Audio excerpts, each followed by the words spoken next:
अस्सलाम वालेकुम स्टूडेंट। आज के इस लेक्चर के अंदर हम जो है वो फेडरल बोर्ड केमिस्ट्री की जो चैप्टर 1 है उसके जो एक्सरसाइजेज हैं उनको हम सॉल्व करने के लिए जा रहे हैं। आपका जो सबसे पहला क्वेश्चन है उस सबसे पहले क्वेश्चन को हम देखते हैं। इसके अंदर कहा गया है कि हमारे पास जो है 58 AMU, इसको हम फार्मूला मास कहते हैं, ठीक है, not the molecular mass of NaCl। इसका जवाब हमने जो है वो डिस्कस करना है। सबसे पहले देखें, आमतौर पर हमारे पास जो भी कंपाउंड्स होते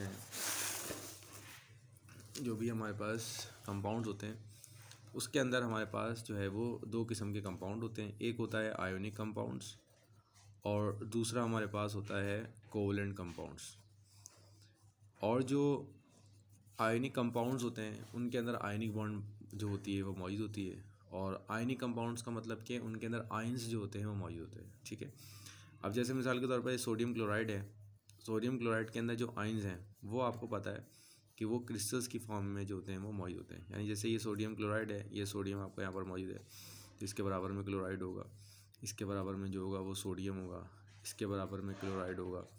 इस तरह करके आपको नज़र आएगा कि जो सोडियम क्लोराइड है उसके अंदर जो आयंस हैं वो आयन जो हैं वो क्रिस्टल्स के अंदर जो है वो अरेंज है, ठीक है। और यहाँ पर सोडियम अब इसके बराबर में भी एक होगा, फिर इसके ऊपर भी एक होगा, फिर इसके बराबर भी एक होगा। इस तरह का जो होगा वो आपके पास क्रिस्टल जो होगा वो मौजूद होगा, ठीक है। अब इसके अंदर देखें, जो हमारे पास सोडियम क्लोराइड है, सोडियम है और वो क्लोराइड है, कोई भी जो है वो इंडिपेंडेंटली तौर पर एग्जिस्ट नहीं कर रहा, ठीक है। हर आयन किसी न किसी एटम के साथ आयन के साथ ज्वाइन, यानी सोडियम है इसके बराबर में आपके पास ये इस तरह करके ज्वाइन हुआ होगा। और इसी तरह से जो क्लोराइड है, क्लोराइड भी जो है वो अपने चारों तरफ से जो है वो मुख्तलिफ तरफ से जो है वो अटैच, यानी 6 तरह से अटैच है। लेकिन कोवलेंट मॉलिक्यूल क्या होता है? कोवलेंट का कार्बन डाइऑक्साइड है। अब ये जो कार्बन डाइऑक्साइड का ये है मॉलिक्यूल है, ये इंडिपेंडेंटली तौर पर एग्जिस्ट करता है, यानी कार्बन डाइऑक्साइड का एक मॉलिक्यूल अलग है और दूसरा मॉलिक्यूल जो है वो आपको अलग है। इस तरह जो कंपाउंड्स जिनके अंदर कोवलेंट बॉन्ड एग्जिस्ट करती है तो उसके अंदर जो है वो आपको जो है वो हम टर्म मॉलिक्यूल को यूज़ करते हैं, ठीक है। उसके लिए हम वर्ड को यूज़ करते हैं मॉलिक्यूलर मास का। और जिनके अंदर आयनिक बॉन्ड होती है तो उनके अंदर जो है वो हम फार्मूला मास जो है वो हम इसके अंदर यूज़ करते हैं, ठीक है। तो अब इसका सवाल है, अब इसका जो है वो हम जवाब देख लेते हैं क्या है। तो student, sodium chloride is an ionic compound, ये एक आयनिक कंपाउंड है। So it can not exist as individual, जैसे मैंने आपको बताया था कार्बन डाइऑक्साइड इंडिविजुअल एग्जिस्ट करता है। न्यूट्रल, कार्बन डाइऑक्साइड न्यूट्रल है, लेकिन जो सोडियम क्लोराइड है उसमें आयंस क्या होते हैं बेटा आपके मौजूद होते हैं। और इंडिपेंडेंट मॉलिक्यूल, यानी कार्बन डाइऑक्साइड का जो एक मॉलिक्यूल है वो स्पेस के अंदर आपको मूव करता हुआ नज़र आएगा, जबकि सोडियम क्लोराइड के अंदर जो सोडियम आयंस हैं वो एक दूसरे के साथ बहुत ज़्यादा स्ट्रांगली अटैच हैं। इसी वजह से जो है वो हम टर्म फार्मूला मास जो है वो यूज़ करते हैं to express its mass instead of molecular mass. तो मॉलिक्यूलर मास जो है वो सिर्फ हम जो टर्म यूज़ करते हैं वो मॉलिक्यूल्स जो होते हैं उनके लिए मॉलिक्यूलर मास को यूज़ करते हैं। तो इस तरह हमने कैटेगराइजेशन बता ली कि जो हमारे पास आयनिक कंपाउंड्स होंगे उनके लिए जो है वो हम फार्मूला मास को यूज़ करेंगे, और जो कोवलेंट कंपाउंड्स होंगे उनके लिए हम जो है वो मॉलिक्यूलर मास की टर्म जो है वो हम यूज़ करेंगे। स्टूडेंट, अब इसके बाद हम जो है वो दूसरा सवाल देखते हैं। अब स्टूडेंट, इसके बाद दूसरा कॉन्सेप्ट है, concept of limiting reactant is not applicable to reversible reaction. इसको जो है वो हमने एक्सप्लेन करना है। इसको समझने से पहले हम सबसे पहले लिमिटिंग रिएक्टेंट को समझ लेते हैं कि लिमिटिंग रिएक्टेंट जो होते हैं वो क्या होते हैं। इसको मैं सिंपल से एक एनालॉजी से बता देता हूँ। जैसे मिसाल के तौर पर आपका 4 टायर्स है और जो है वो 1 कार बॉडी है, ये मिलके जो है वो आपको एक कार जो है वो बनाएंगे, ठीक है। अब सपोज़ आपके पास जो है वो आपने 10 टायर्स लिए और 10 कार की बॉडीज़ ली, ठीक है। अब जब आप कार बनाने के लिए गए तो हुआ क्या? तो हुआ ये कि जब आपने जब 4 टायर कंज्यूम किए तो आपने एक कार बॉडी यूज़ की, ठीक है, और एक कार आपने बना ली, ठीक है। जब आपने 8 टायर को जो है वो यूज़ किया तो आपने 2 कार की बॉडीज़ को यूज़ किया और 2 कार जो थी वो आपने बना ली, ठीक है। अब सपोज़ इसको 12 कर लेते हैं कि हमने 12 टायर्स लिए। जब हमने 12 टायर लिए तो हमने 3 कार की बॉडीज़ को कंज्यूम किया और हमारे पास 3 कार जो थी वो बन गई। तो अब इसमें देखें कि अब हमारे पास जो कार बन रही थी अब वो कार मज़ीद नहीं बन पाएंगी, क्योंकि हमारे पास जो टायर्स की अमाउंट थी वो ख़त्म हो चुकी है। ठीक है, तो ये हमारा होगा लिमिटिंग रिएक्टेंट, जो हमारे पास क्या हो चुका है, वो कंज्यूम हो चुका है। और कार की बॉडीज़ अभी भी हमारे पास मौजूद हैं, जिसे हम क्या कहते हैं, एक्सिस कहते हैं। तो लिमिटिंग रिएक्टेंट की जो सबसे पहले डेफिनेशन है वो यही है कि वो क्वांटिटी जो ड्यूरिंग अ केमिकल रिएक्शन जो है वो पहले कंज्यूम हो जाए, तो उसे हम क्या कहते हैं, लिमिटिंग रिएक्टेंट कहते हैं। ठीक है, तो अब इसमें सवाल ये कि लिमिटिंग रिएक्टेंट वाला जो कॉन्सेप्ट है वो आपका जो है रिवर्सिबल रिएक्शन में जो है वो क्यों नहीं लगता। तो अब देखें, जैसे मिसाल को नाइट्रोजन और हाइड्रोजन है, आपने नाइट्रोजन और हाइड्रोजन लिए, इन्होंने मिलकर बनाना शुरू किया अमोनिया। ठीक है, अब देखें ये जो आपके रिएक्शन होते हैं, ये रिएक्शन ऐसे होते हैं कि ये रिएक्टेंट और प्रोडक्ट तो बना ही रहे हैं, लेकिन उसके साथ साथ कुछ देर के बाद आपको नज़र आएगा कि हमारे पास जो अमोनिया है, अमोनिया भी जो है वो नाइट्रोजन और हाइड्रोजन बना रहा है। यानी अगर आपने शुरू में जो भी अमाउंट ली, उस अमाउंट ने अमोनिया बनाना शुरू किया। ठीक है, क्योंकि ये रिवर्सिबल रिएक्शंस हैं, तो अमोनिया भी हमारा जो है वो नाइट्रोजन और हाइड्रोजन प्रोड्यूस करेगा। ठीक है, तो जो नॉर्मल रिएक्शंस होते हैं जो कंप्लीशन की तरफ जाते हैं, उनके अंदर रिएक्टेंट्स और प्रोडक्ट, रिएक्टेंट्स वो कम्प्लीटली कंज्यूम हो रहा होता है। जब कम्प्लीटली कंज्यूम हो रहा होता है तो हम उसमें क्या कर सकते हैं, हम उसके अंदर लिमिटिंग कॉन्सेप्ट लगा सकते हैं। लेकिन जबकि जो रिवर्सिबल रिएक्शंस होते हैं, रिवर्सिबल रिएक्शंस के अंदर जो है वो रिएक्टेंट जो है वो मुकम्मल तौर पर कंज्यूम होते ही नहीं है, रिएक्शन हमारा कंप्लीशन की तरफ जाता ही नहीं है, इसलिए जो है वो हम इसके अंदर जो है वो लिमिटिंग कॉन्सेप्ट नहीं लगा सकते। अब हम जो है इसका जवाब देख लेते हैं। अब देखिए स्टूडेंट, सबसे पहले तो लिमिटिंग रिएक्टेंट की डेफिनेशन है, reactant that is consume completely in a chemical reaction, जो मुकम्मल तौर पर कंज्यूम हो जाए तो उसे हम जो है वो क्या कहते हैं, लिमिटिंग रिएक्टेंट कहते हैं। जैसे मैंने टायर वाली एग्जांपल दी, तो उसके अंदर हमारे पास टायर भी मौजूद थे, कार बॉडीज़ भी मौजूद थी, लेकिन जो हमारे पास कार के टायर से वो पहले कंज्यूम हो गए, तो वो हमारे पास लिमिटिंग रिएक्टेंट होंगे। ठीक है, जबकि reversible reaction reactant are not completely converted into the product. अब उसके अंदर ये होता है कि हम जो भी रिएक्टेंट लेते हैं वो मुकम्मल तौर पर प्रोडक्ट में कन्वर्ट नहीं होता। जब मुकम्मल तौर पर प्रोडक्ट में कन्वर्ट नहीं होता तो वहाँ पर लिमिटिंग जो कॉन्सेप्ट है वो लग ही नहीं सकता। लिमिटिंग कॉन्सेप्ट जब लगेगा जब हमारे पास कोई एक रिएक्टेंट लाजमी पहले ख़त्म हो रहा हो। लेकिन रिवर्सिबल रिएक्शंस में क्या होता है, रिवर्सिबल रिएक्शंस के अंदर हमारे पास जो है वो रिएक्टेंट मुकम्मल तौर पर कन्वर्ट नहीं हो रहा। So therefore the concept of limiting reactant is not applicable to reversible reactions. अब स्टूडेंट इसके अंदर सवाल है, how many covalent bonds are present in 9 gram of water. ठीक है, तो सबसे पहले पूछा गया कि आप ये बता दें कि आपके पास जो कोवलेंट बॉन्ड्स हैं उनके अंदर जो वाटर का मॉलिक्यूल है 9 ग्राम का, उसके अंदर जो है वो हमारे पास कितनी बॉन्ड्स मौजूद हैं 9 ग्राम के अंदर। तो सबसे पहले चीज़ देखें, इसके अंदर हमेशा याद रखें कि हमारे पास जो है वो वाटर है, तो वाटर के अंदर टोटल जो है वो 2 covalent bond, one molecule contain, एक मॉलिक्यूल के अंदर जो है वो 2 बॉन्ड्स मौजूद हैं। ठीक है, अगर हमें ये पता लग जाए कि हमारे पास जो टोटल मॉलिक्यूल्स हैं 9 ग्राम के अंदर वो कितने हैं, तो हम आसानी से बॉन्ड्स जो है बना सकते हैं। यानी अगर फर्स्ट करें हमारे पास 10 मॉलिक्यूल हैं, तो 10 मॉलिक्यूल को 2 से मल्टीप्लाई करा देंगे 2। तो सबसे पहले याद रखें कि हमने पहले ये मालूम करना है कि जो 9 ग्राम है, 9 ग्राम के अंदर मॉलिक्यूल्स कितने हैं, 9 ग्राम के अंदर मॉलिक्यूल्स कितने हैं।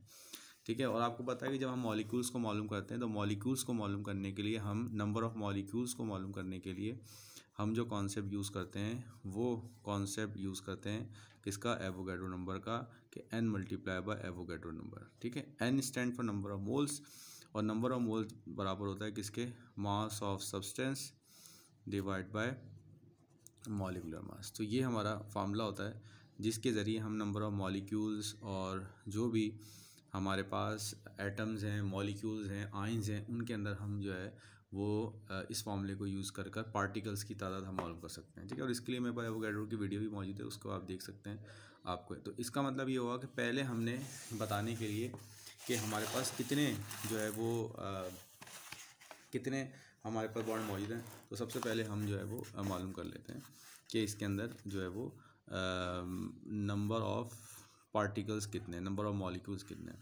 ठीक है। तो आपको पता है कि भाई नंबर ऑफ मॉलिक्यूल्स जो हैं, नंबर ऑफ मॉलिक्यूल्स को मालूम करने का जो फार्मूला है वो क्या है, moles multiply by Avogadro number, ठीक है। और मोल को जो हम मालूम करते हैं वो मालूम करते हैं मास ऑफ वाटर, जितना भी हमारा मास ऑफ वाटर है, ठीक है, divide by molecular mass of water, ठीक है, तो मल्टीप्लाई बाय एवोगैड्रो नंबर। तो अब स्टूडेंट इसमें देखें हमारे पास जो है वो मास ऑफ वाटर जो है वो हमारे पास कितना है, मास ऑफ वाटर हमारे पास 9 ग्राम है, तो यहाँ हम लिख देंगे 9 ग्राम, ठीक है। और हमारे पास जो मॉलिक्यूलर मास वाटर है वो 18 है, इसको हम मल्टीप्लाई करवा देंगे किससे, 6.02 इंटू 10⁻23। तो जब इसको मल्टीप्लाई करेंगे तो ये हमारे पास आएगा 3.01 इंटू 10⁻23 मॉलिक्यूल्स। अब देखिए हमें मॉलिक्यूल्स पता लग चुके हैं कितने हैं, तो मॉलिक्यूल्स हमारे पास इतने आ गए, ठीक है, ठीक है। और वन मॉलिक्यूल के पास जो है वो वन मॉलिक्यूल कंटेन 2 बॉन्ड्स, ठीक है, इसके बाद 2 बॉन्ड्स हैं। तो जब हमारे पास इतने मॉलिक्यूल होंगे तो फिर हम क्या करेंगे, इसको इतने मॉलिक्यूल जब हमारे पास होंगे तो हम मल्टीप्लाई करवा देंगे इसको 2 से, तो हमारे पास जो है ये बॉन्ड्स की तादाद आ जाएगी। तो ये आएगी 6.02 इंटू 10⁻23 बॉन्ड्स जो है वो इसके अंदर। अब किसी भी आपको एटम का ही पता किया जा सकता है, अगर एटम का पता करना है तो यहाँ एटम आ जाएगा और यहाँ एटॉमिक मास आ जाएगा, ठीक है। ये हमारा था क्वेश्चन नंबर 3। अभी स्टूडेंट इसके बाद जो है वो हमारे पास नेक्स्ट क्वेश्चन है, इसके अंदर बताया गया differentiate between limiting and non limiting reactants. अब लिमिटिंग और नॉन लिमिटिंग रिएक्टेंट्स को मैंने जो है वो आपको एग्जांपल से बताया था कि एक टायर हैं और कार की बॉडीज़ हैं। तो जो हमारे पास कार के टायर्स हैं वो प्रोडक्ट के ड्यूरेशन पहले कंप्लीट हो गए थे, तो उन्हें हमें लिमिटिंग रिएक्टेंट कहा था। तो reactant that is completely consume in a chemical reaction, एक तो पहले भी कंप्लीट हो जाए और वो कंज्यूम हो जाए मुकम्मल तौर पर, उनका कोई अमाउंट बाकी ना रहे। और जबकि जो हमारे पास नॉन लिमिटिंग होते हैं वो लेफ़्ट अनरिएक्टेड, उनकी कुछ ना कुछ अमाउंट जो है वो सिस्टम के अंदर मौजूद रह जाती है, ठीक है। और आपने देखा था कि जब टायर कंज्यूम हो गए तो हमारे पास मज़ीद कार जो है वो नहीं बन रही थी, तो it control the quantity of product, यानी जितनी क्वांटिटी आपने बनानी है it will depend upon the limiting reactant. अगर लिमिटिंग रिएक्टेंट की अमाउंट आपने के पास ज़्यादा है तो जाहिर सी बात है वो फिर आपको ज़्यादा अमाउंट बना के देगा, और जबकि नॉन लिमिटिंग रिएक्टेंट जो है ये कभी भी इसको कंट्रोल नहीं करता। तो ये 2 डिफरेंस है। इसके बाद स्टूडेंट अब हम जो है वो इसका क्वेश्चन नंबर 5 करते हैं, ठीक है। क्वेश्चन नंबर 5 ये है कि how many molecules of water are there in 12 gram of ice. अब स्टूडेंट इस क्वेश्चन को भी हम कर लेते हैं, इसके अंदर हम डेटा बना लेते हैं प्रॉपर, और जो पहले वाला सवाल किया था उसको भी हम इस तरह कर लेंगे। तो इसके अंदर हमारे पास जो मास ऑफ वाटर है, मास ऑफ वाटर जो है वो हमारे पास 12 ग्राम है, ठीक है। और जो हमारे पास मोलर मास ऑफ वाटर है, मोलर मास ऑफ वाटर जो है वो हमारे पास है 18 ग्राम पर मोल, ये 18 ग्राम पर मोल है, ठीक है, ठीक है। नंबर ऑफ़ मॉलिक्यूल्स का फार्मूला हम देख चुके हैं, नंबर ऑफ़ मॉलिक्यूल्स मालूम करने का फार्मूला हमने देखा था, वो क्या था, नंबर ऑफ़ मॉलिक्यूल्स बराबर थे मोल मल्टीप्लाई बाय एवोगैड्रो नंबर, और क्योंकि मोल हमें मालूम नहीं है, मोल हम मालूम कर लेंगे, उसके लिए जो फार्मूला होगा वो आएगा मास ऑफ वाटर, ठीक है, और mass of water divide by molar मास जो भी था, molar mass of water multiply by Avogadro number, ठीक है। अब हम देख लें इसका जो है वो 12 है, ये हमारे पास 18 है, मल्टीप्लाई बाय 6.02 इंटू 10⁻23, इसको हम मल्टीप्लाई करेंगे तो ये आ जाएगा हमारे पास 4.01 इंटू 10⁻23 मॉलिक्यूल्स। ये हमारे पास जो था वो मॉलिक्यूल्स की तादाद आ गई, ठीक है। ये क्वेश्चन नंबर 5 हम कर चुके हैं। इसके बाद हम करते हैं क्वेश्चन नंबर जो है वो 6। अब स्टूडेंट इसके बाद नेक्स्ट क्वेश्चन है which contain more atom, 1 mole of iron और 1 मोल ऑफ हाइड्रोजन, ठीक है। तो सबसे पहले देखें कि हमें एवोगैड्रो नंबर हमने पढ़ा था, तो उसके अंदर हमें ये चीज़ पता है कि आपके पास किसी भी चीज़ का एक मोल हो, किसी भी चीज़ का एक मोल हो। तो इसके अंदर देखिए, अगर हमारे पास 1 मोल ऑफ आयरन है, तो 1 मोल ऑफ आयरन में हमारे पास जो है वो 6.02 इंटू 10⁻23 एटम जो होंगे वो इसके अंदर मौजूद होंगे, ठीक है। अच्छा, इसी तरह से अगर हमारे पास जो है 1 मोल ऑफ हाइड्रोजन है, 1 मोल ऑफ हाइड्रोजन है, तो इसके अंदर भी जो 1 मोल ऑफ हाइड्रोजन होगा, इसके अंदर जो हमारे पास मॉलिक्यूल्स होंगे वो 6.02 इंटू 10⁻23। अब यहाँ देख लें, यहाँ मॉलिक्यूल की बात हो रही है, तो ये एक मॉलिक्यूल है, एक मॉलिक्यूल के अंदर जो पार्टिकल्स हैं, मॉलिक्यूल्स हैं, वो इतने हैं, ठीक है। लेकिन अभी सवाल में देखें क्या लिखा हुआ है, आयरन के एटम ज़्यादा हैं या जो है वो हमारे पास हाइड्रोजन के एटम ज़्यादा हैं। तो देखिए, मॉलिक्यूल्स दोनों के बराबर है, लेकिन एटम जो हैं वो मॉलिक्यूल्स के जो होंगे वो हमारे पास क्या होंगे, डबल होंगे, क्योंकि 1 मॉलिक्यूल जो हमारे पास 1 मॉलिक्यूल है ऑफ हाइड्रोजन है, इसमें आपके पास जो है वो 2 एटम्स हैं, ठीक है, ठीक है, ठीक है। तो 6.02 इंटू 10⁻23 मॉलिक्यूल्स अगर हमारे पास हुए, तो उन मॉलिक्यूल्स में आपको पता है वो क्या हो जाएंगे बेटा, डबल हो जाएंगे, ठीक है। तो इसका मतलब ये हुआ कि हमारे पास जो आयरन के एटम है वो कम है, जबकि हमारे पास जो हाइड्रोजन के एटम्स हैं वो ज़्यादा हैं। हैंस 1 मोल, अब आप लिख देंगे 1 mole of hydrogen contain more atom, इसमें आपके पास क्या है, ज़्यादा एटम्स क्या है हमारे पास मौजूद है, ये हमारा ज़्यादा, ठीक है। इस तरह के और भी सवाल आते रहेंगे, तो उनमें आपने मोल का कॉन्सेप्ट हमेशा क्लियर रखना है कि आपके पास अगर किसी का भी 1 मोल है, तो 1 मोल के अंदर जो एटम्स की तादाद होती है, 1 मोल के अंदर मॉलिक्यूल्स या एटम की तादाद होती है, बराबर होती है। लेकिन यहाँ मॉलिक्यूल्स तो बराबर हैं, लेकिन एटम्स मुख्तलिफ होंगे, क्योंकि एक मोल में 2 एटम हमारे पास मौजूद है। इसके बाद जो है वो हम नेक्स्ट क्वेश्चन करते हैं। नेक्स्ट क्वेश्चन देख लेते हैं क्या है स्टूडेंट। इसके बाद इन्होंने बोला गया कि आप ये बताइए कि आपके पास 1 मोल है डिफरेंट कंपाउंड का, 1 मोल ऑफ डिफरेंट कंपाउंड, ठीक है। 1 मोल ऑफ डिफरेंट कंपाउंड का मतलब क्या है कि आपने क्या किया, 1 मोल ऑफ जो है वो हाइड्रोजन ले लिया, 1 मोल ऑफ हाइड्रोजन ले लिया। 1 मोल ऑफ हाइड्रोजन में पार्टिकल्स की तादाद तो सेम है 6.02 इंटू 10, लेकिन उनका जो मास है, इसका जो मास होगा वो 2 ग्राम होगा, ठीक है। अगर आपने ले लिया 1 मोल ऑफ कार्बन डाइऑक्साइड ले लिया, तो 1 मोल ऑफ कार्बन डाइऑक्साइड में 6.0 इंटू 10⁻23 है, और यहाँ पर हमारे पास इसके 44 ग्राम हैं, ठीक है। अब इसको मैं आमतौर पर इस मिसाल से समझाता हूँ कि जैसे मिसाल के तौर पर आप जो है वो 1 डज़न एग लेते हैं, 1 डज़न एग लेते हैं, और ये मैंने बताया था कि मोल जो है वो यूनिट है, मेजरिंग यूनिट है। इसमें आपका 1 डज़न एग में 12 एग्स मौजूद हैं, ठीक है। अब फ़र्ज़ करें अगर ये चिकन के एग हैं, अगर आपने चिकन के एग ले लिए तो वो सपोज कर लें, ये सपोज कर लें चिकन है, चिकन के एग हैं तो वो 2 ग्राम के होंगे, और अगर जो है ऑस्ट्रिच के एग ले लें तो वो 44 ग्राम के हैं।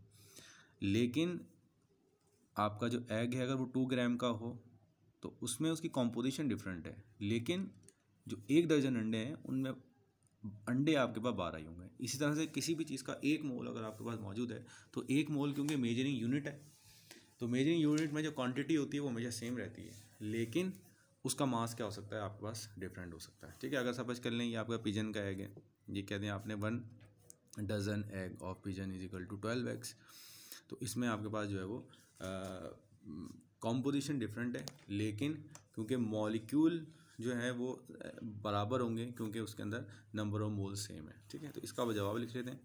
इसका जवाब हम यहाँ से देते हैं कि इसका देख लें कि different compounds have different masses, यानी मुख्तलिफ कंपाउंड जो हैं उनके मासेस डिफरेंट हैं, ठीक है। जैसे ये हाइड्रोजन है तो इसका मास 2 ग्राम है, इसका जो है वो कार्बन डाइऑक्साइड का मास जो है वो 44 ग्राम है, ठीक है।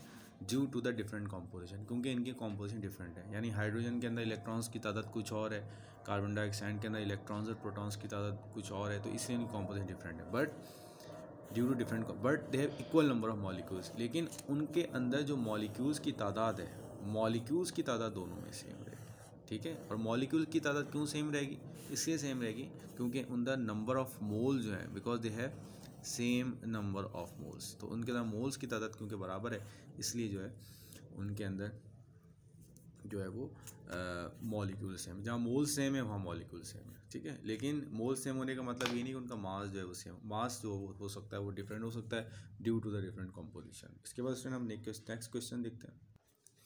अब देखें ये जो स्टूडेंट क्वेश्चन है, ये क्वेश्चन बिल्कुल सिमिलर है जो अभी हम पढ़ के आए थे कि इसमें कहा है 23 ग्राम सोडियम के और 238 ग्राम यूरेनियम के, इनके नंबर ऑफ एटम्स की तादाद बराबर है।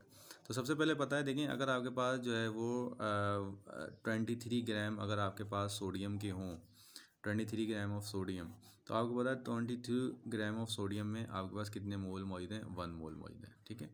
और अगर आप देखें इसके अंदर 238 ग्राम ऑफ यूरेनियम है, तो 238 ग्राम ऑफ यूरेनियम में भी आपके पास क्या है, 1 मोल है। यही चीज़ अभी हमने पढ़ी थी। और आपको पता है as their moles are same, अब उनके क्योंकि मोल्स क्या हैं, देयर मोल्स आर सेम, क्योंकि उनके मोल सेम है। जब मोल सेम हो तो number of atoms will be same, यानी number of atoms will be equal, will be same, ठीक है। तो नंबर ऑफ एटम्स का हमें फार्मूला पता है, नंबर ऑफ एटम्स हमारे पास बराबर है किसका, moles multiply by Avogadro number. ये हमारे पास होता है, ये पहला वाला क्वेश्चन जो हमने पहले भी किया था और ये भी है। तो हमें चाहेंगे ऐसा क्वेश्चन जब भी आए कि भाई ग्राम सेम है, एटम क्यों आपके पास एटम डिफरेंट सेम है, एटम आपके पास जो है वो सेम है लेकिन ग्राम मुख्तलिफ है, तो ये हमारे पास इसका जवाब है। इसके बाद हम नेक्स्ट क्वेश्चन देख लेते हैं क्या है हमारे पास नेक्स्ट क्वेश्चन।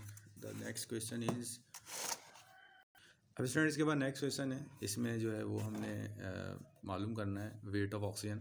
आप देखें ऐसे सवाल जब भी कभी आते हैं ना स्टोइकियोमेट्री वाले, उसमें आपने कुछ स्टेप्स हैं उनको फॉलो करना है। वो स्टेप अगर आपको पता है तो आप हमेशा क्या कर सकते हैं, अपने सवाल को कर सकते हैं। तो सबसे पहला स्टेप ये होता है कि भाई आप जो है ना पहले ये देख लें कि आपको 2 अमाउंट होती हैं, एक नोन अमाउंट और एक होती है अननोन अमाउंट, ठीक है। नोन अमाउंट वो होती है जो आपको दी गई होती है, जैसे यहाँ 5.0 ही आपके ग्राम मौजूद है, तो ये नोन अमाउंट है, यानी ये 5.0 ग्राम आपके पास क्या है, ये नोन है, ठीक है। अच्छा, इसके बाद अननोन क्या है, वेट ऑफ ऑक्सीजन, तो ये हमारे पास अननोन है। तो सबसे पहले हमें ये पता करना है कि हमारे पास जो है नोन और अननोन अब आपके पास अमाउंट क्या है, ठीक है। तो अब सबसे पहले हम देख लेते हैं कि डेटा बना लेते हैं इसका, कि हमारे पास जो गिवन मास है, गिवन मास ऑफ जो KClO3 है वो हमारे पास है, KClO3 का वो है 5.0 ग्राम है, ठीक है। अच्छा, इसके बाद ये क्योंकि हमारे पास जो है आयनिक कंपाउंड होता है, तो हम इसका जो है वो निकालेंगे फॉर्मूला मास ऑफ KOCl3। तो फॉर्मूला मास हमने जब निकाला तो इसको हम निकाल लेंगे, तो ये हमारे पास आ जाएगा 122.5 ग्राम पर मोल, ठीक है। अच्छा, इसके बाद जिसके भी ग्राम दिए गए उसके हम मालूम कर लेंगे नंबर ऑफ़ मोल्स, ठीक है। ये हमने नंबर ऑफ़ मोल्स मालूम कर लिए। तो नंबर ऑफ़ मोल्स जो हैं वो हमारे पास क्या होंगे, आपको पता है mass in grams divide by molar mass, तो जो हमारे पास है वो है 5.0 ग्राम, ठीक है। और इसका जो है वो 122.5 है, ठीक है। तो ये टोटल हमारे पास आएंगे 0.04 मोल्स, ठीक है। अब इसके बाद देखिए हमने लगाना है मोल रेशो, ठीक है, according to equation mole ratio. तो हम लगा लेते हैं इसका मोल रेशो। तो मोल रेशो जो है वो अब मोल रेशो बनेगा किस किस के दरमियान, तो मोल रेशो बनेगा किसके दरमियान, KClO3 और ऑक्सीजन के दरमियान, ठीक है। अब इसका मोल रेशो क्या है, 2 रेशो आपके पास क्या है 3 है, ठीक है। और जब रेशो निकालोगे 2 से डिवाइड कराओगे तो ये आ जाएगा आपका 3/2, ठीक है। अब लिख लें, अब जो रेशो बनेगा कि 1, अब देखें इसमें लिखा हुआ है कि 2 मोल्स जो हैं वो KClO3 के वो कितने दे रहे हैं आपको, 3 मोल्स ऑफ O2, ठीक है। उसके बाद हम 1 का निकाल लेंगे, 1 का यहाँ डिवाइड करा देंगे, हमेशा स्टेप होता है 1 का ही मालूम कर लेना है। तो ये हो गया 1 मोल ऑफ KClO3, तो ये आ जाएगा आपका 1.5 मोल्स ऑफ O2। अब कितने मोल दिए गए हमें मोल दिए गए हैं कितने, 0.04। तो 0.04 मोल्स जो होंगे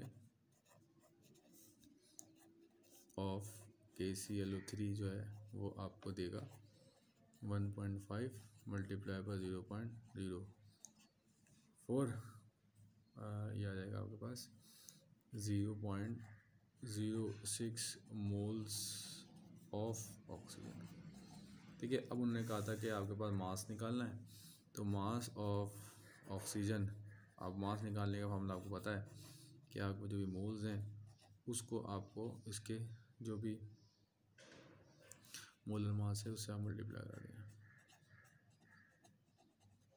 ठीक है, तो ये आपका 0.06 है और ऑक्सीजन का मोलर मास आपको पता है कितना होता है 32 ग्राम पर मोल, मोल मोल से कैंसिल, तो आपको आ जाएगा 1.92 ग्राम। तो ये आपका ग्राम ऑक्सीजन क्या आ जाएगा, तो ये वाला सवाल था। ठीक है, अब देखिए स्टूडेंट, इसके बाद जो है वो सवाल है कि आप ये बताइए कि रिलेशनशिप क्या है मास और वॉल्यूम ऑफ गैस के दरमियान 8 STP के दरमियान। तो STP कहलाता है स्टैंडर्ड टेम्परेचर प्रेशर, यानी वो कंडीशंस हैं, यानी आपके पास टेम्परेचर जो है वो 0 सेंटीग्रेड यानी 273 केल्विन हो, वॉल्यूम जो 22.4 हो, प्रेशर जो 1 ATM हो, तो ये स्टैंडर्ड टेम्परेचर प्रेशर कंडीशंस कहलाती हैं। तो आपको पता है कि आपके पास अगर किसी भी गैस का 1 मोल हो तो ये पता है आपके पास द वॉल्यूम, जो भी आपके पास क्या होता है वॉल्यूम ऑक्यूपाइड बाय, आपके पास occupied by 1 mole of gas. आपके पास किसी भी गैस का अगर आपके पास 1 मोल मौजूद है किसके ऊपर, at STP standard temperature pressure के ऊपर, तो it is called molar mass. इसके कहलाता हमारा मोलर वॉल्यूम, ये कहलाता हमारा मोलर वॉल्यूम। ठीक है, अच्छा, इसके बाद आपको पता है मोलर वॉल्यूम की जो वैल्यू है वो तकरीबन 22.4 होती है। ठीक है, अब ये जो हमारे पास मोलर वॉल्यूम है, ठीक है, ये जो हमारे पास क्या है मास ऑफ 1 मोल, अब इसकी जो वैल्यू है इट्स वैल्यू इज़, आपको जो वैल्यू दी गई है इट्स वैल्यू इज़ 22.4 dm³। ठीक है, अगर आपको किसी यानी अगर कोई 1 मोल आ गया तो 1 मोल का मतलब क्या है कि हमारे पास इसके पास वॉल्यूम जो होगा वो 22.4 होगा। अब ये जो हमारे पास 1 मोल है गैस का, ठीक है, अब इस 1 मोल गैस का जो मास है उसको हम कहते हैं, वो हमारा कहलाता है मोलर मास। ठीक है, तो mass of 1 mole of a gas, 1 mole of a gas, इसको हम क्या कहते हैं, मोलर मास कहते हैं। अब ये आपको बात समझ आ गई। अब मैं इसकी स्टेटमेंट लिखूंगा, इसकी इक्वेशन लिखूंगा, तो फिर आपको बात समझ में आ जाएगी। ठीक है, जैसे मिसाल के तौर पर अगर हमारे पास कार्बन डाइऑक्साइड है, ठीक है, कार्बन डाइऑक्साइड, ठीक है, अब अगर कार्बन डाइऑक्साइड का 1 मोल ऑफ कार्बन डाइऑक्साइड है, तो आपको पता है कार्बन डाइऑक्साइड का अगर 1 मोल मौजूद है तो उस 1 मोल का मैंने बताया कि वॉल्यूम जो है वो आपके पास क्या है 22.4 dm³ है। ठीक है, और इस आपको पता है कि जब आपके पास क्या हो 1 मोल हो किसी भी चीज़ का, ठीक है, तो वो 1 मोल में आपका जो मोलर मास होगा वो क्या होगा इसका, यानी मॉलिक्यूलर मास जो है उसको ग्राम में रिप्रेजेंट कर देंगे तो ये बन जाएगा मोलर मास। ठीक है, तो ये रिलेशन है किसके दरमियान, मास का और वॉल्यूम का STP के ऊपर। ठीक है, तो इसका मतलब क्या है, वॉल्यूम ऑफ जो भी आपके पास क्या बेटा वॉल्यूम है, सो 22.414 dm³ जो भी आपके पास मौजूद है of a gas at STP standard temperature pressure condition पर equal to its molar mass is equal to its molar, तो इसका ये रिलेशन बना। ठीक है, ये है ऐसा रिलेशन जो आपको बताया कि मोलर मास के दरमियान रिलेशन क्या है। तो अगर किसी भी गैस का अगर हमारे पास 22.4 dm³ है, ठीक है, तो वो जो 22.4 dm³ है एक्स की पर वो बराबर होगा किसके 1 मोल के, और वो जो 1 मोल है वो बराबर है इसके मोलर गैस के। तो इसका मतलब ये रिलेशन है कि किसी भी गैस के अगर 22.4 dm³ मौजूद है तो वो 22.4 dm³ जो है वो बराबर होंगे इसके मोलर मास के। अगर हाइड्रोजन होता, अब सपोज अगर हमारे पास 1 मोल ऑफ हाइड्रोजन होता तो अब क्या रिलेशन बनेगा किसके दरमियान, तो 1 मोल में आपको बताया कि यहाँ पर जो है वो इसके वॉल्यूम 22.4 dm³ होगा और ये बराबर होगा किसके मोलर मास के। तो ये रिलेशन है किस किस के दरमियान, मास के दरमियान और वॉल्यूम ऑफ गैस के, तो ये रिलेशन बनता है कि तो इसका मतलब ये हुआ जो भी मोलर वॉल्यूम, जो भी आपका वॉल्यूम है एसटीपी के ऊपर, ठीक है, तो अगर वो 22.4 के बराबर है तो वो बराबर होगा किसके, उसके मोलर मास के, ठीक है। ये हमारा जैसा है।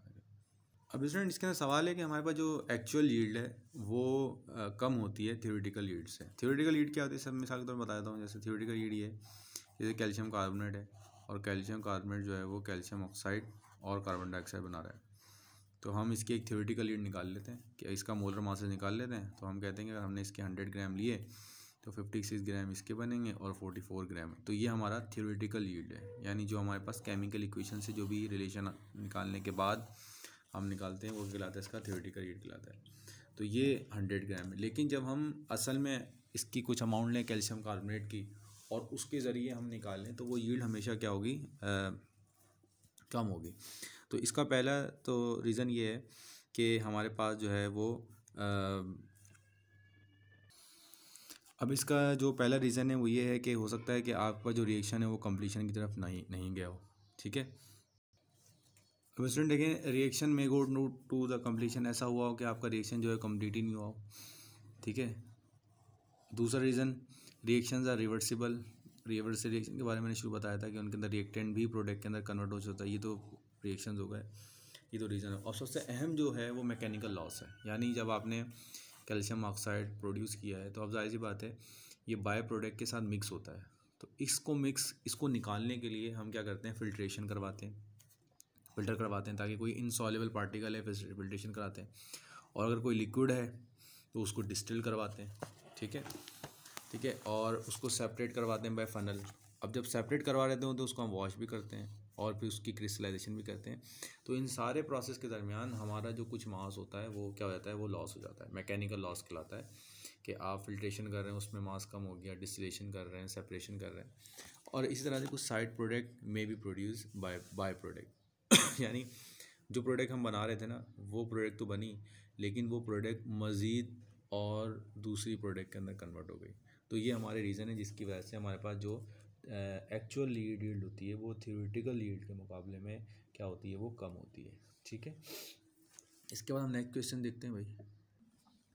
तो उसके बाद देखिए नेक्स्ट क्वेश्चन है what are the representative particles in 1 mole of a gas, ठीक है। अब आपको पता है, ये तो हम अभी पढ़ के आ रही है, तो हम पढ़ चुके हैं कि आपके पास क्या हो, अगर किसी भी गैस का 1 मोल है, ठीक है, 1 mole of any gas at STP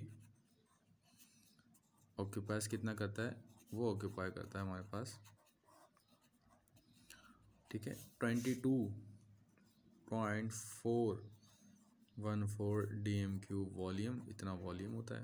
and और इसके अंदर पार्टिकल जो होते हैं वो 6.02 इंटू 10⁻23 पार्टिकल जो होते हैं वो इसके अंदर मौजूद होते हैं, ठीक है। जैसे अगर आपका 22.4 dm³ हाइड्रोजन है, ठीक है, एट STP,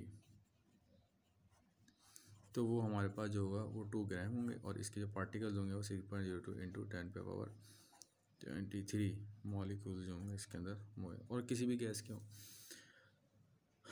तो 1 मोल के अंदर जो पार्टिकल्स की तादाद होती है वो आपकी हमेशा कितनी होती है, 6.02 इंटू 10⁻23 होती है, ठीक है। अब स्टूडेंट इसके बाद सवाल है what is stoichiometry and stoichiometric amount. सबसे पहले देखेंगे स्टोइकियोमेट्री हमने पढ़ी हुई है। स्टोइकियोमेट्री का मतलब आपको पता है क्या होता है, स्टोकियो का मतलब होता है एलिमेंट और मेट्री का मतलब क्या होता है, मेजरमेंट। तो जब हम क्या करें, जैसे मिसाल के तौर पर ये केमिकल इक्वेशन है, और इस केमिकल इक्वेशन में आपको पता है कि जब मैं ये मेजर करने के लिए जाऊँ कि मेरे पास सपोज़ अगर 500 ग्राम मौजूद है, ठीक है, तो 500 अमाउंट अगर मेरा मौजूद है तो बताइए कैल्शियम कार्बोनेट कितना बनेगा। तो ये जो रिलेटिव टर्म है कि मैं 500 ले रहा हूँ और 500 लेने के बाद जो है वो मेरे पास अमाउंट कितनी आ रही है, तो ये जो रिलेटिव अमाउंट ऑफ सब्सटेंस है ये जो मेजर कर रहा हूँ, तो इसको हम कहते हैं स्टोइकियोमेट्री। तो स्टोइकियोमेट्री बुनियादी तौर पर क्या है, मेजरमेंट ऑफ एलिमेंट है कि कितने आप एलिमेंट्स लेंगे तो कितनी अमाउंट आपके पास क्या होगी, प्रोड्यूस होगी। और रिलेटिव का मतलब आप कंपेयर करवा लें। जैसे अगर आप एक बिल्डिंग है, बिल्डिंग को आप नाप रहे हैं, ये कितनी बड़ी है कितनी छोटी है। तो अभी ये कितनी बड़ी है कितनी छोटी है आपको नहीं पता, लेकिन अगर मैं कोई बड़ी बिल्डिंग लगा दूँ तो आप कहेंगे ये वाली बिल्डिंग इसके मुकाबले में जो है वो छोटी है और ये वाली इससे बड़ी है। लेकिन अगर मैं इससे बड़ी लगा दूँ, ये लगा दूँ, तो अब ये जो अब मेरे पास बिल्डिंग है ये अब छोटी हो गई है इसके मुकाबले में। तो ये चीज़ रिलेटिव कहलाती है जब आप कंपेयर करवाते हो। तो जब आप एलिमेंट मेजर करते हो कि भाई मैं इतनी अमाउंट लूँगा तो उतनी अमाउंट लेने के बाद मेरे पास कितनी अमाउंट बनेगी, तो ये हमारे पास स्टोकियोमेट्रिक कहलाती है। ठीक है। और स्टोकियोमेट्रिक अमाउंट, अब स्टोकियोमेट्रिक अमाउंट क्या है, जैसे मिसाल के तौर पर आपको पता है मोलर मास 100 ग्राम, ये 56 ग्राम और ये 44 ग्राम। तो अब जब 100 ग्राम में ले रहा हूँ कैल्शियम कार्बोनेट के और 100 ग्राम कैल्शियम कार्बोनेट पर 56 ग्राम कैल्शियम ऑक्साइड के बन रहे हैं, तो ये हमारे पास ये जो अमाउंट है according to the balance chemical equation, इसको हम क्या कहते हैं, ये स्टोकियोमेट्रिक अमाउंट कहलाती है। ठीक है। तो ये बजाय तो आपको लगेगा दोनों सेम है, लेकिन दोनों सेम ही, छोटा सा डिफरेंस है कि स्टोकियोमेट्री एक स्पेसिफिक जर्नल टर्म है कि आपको कितनी अमाउंट लेने के लिए, अगर कोई चीज़ बनानी है उसको बनाने के लिए आपको कितनी अमाउंट रिक्वायर होगी, तो ये हमारी कहलाती है क्या, स्टोकियोमेट्री। और वो रिलेटिव टर्म में ही हम पता करते हैं। ठीक है। और जबकि स्टोकियोमेट्री अमाउंट है तो वो ओरिजिनल अमाउंट जो हमें बैलेंस केमिकल इक्वेशन से पता लग जाता है। ठीक है। तो स्टूडेंट यहाँ तक हमने जो है वो क्वेश्चन नंबर 2 जो है वो हम मुकम्मल जो है वो कर चुके हैं। इंशाल्लाह नेक्स्ट पार्ट के अंदर जो है वो हम जो हमारे बाकी सवाल होंगे उनको भी हम सॉल्व करेंगे।